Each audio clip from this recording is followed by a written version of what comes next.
masyarakat banyak yang ngeluh dengan keadaan jembatan sementara di Talang Bulang ini.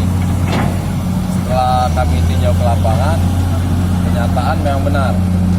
Jadi tiang-tiang penyangga jembatan sementara ini banyak yang patah. Sementara di lapangan pengawas dari proyek pengerjaan jembatan ini tidak ada di tempat.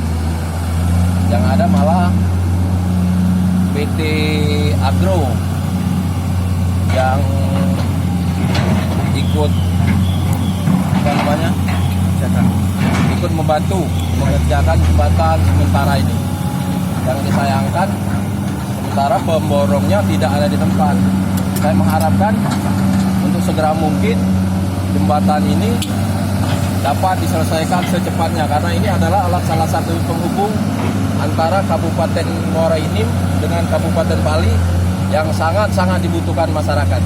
Pak, terkait dengan kondisi lapangan sekarang, hal yang terburuk bisa roboh misalnya, berarti Kabupaten Pali aksesnya terancam terisolir, Pak ya? Sangat. Jadi kembali ke jembatan ini adalah salah satu alat penghubung perekonomian dari luar, dari provinsi ke Kabupaten Pali.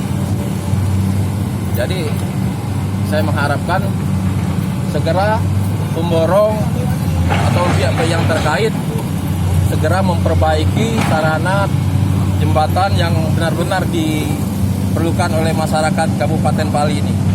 Jangan sampai dengan jembatan yang keadaannya sangat darurat ini menjadi memakan korban ataupun insiden yang lain.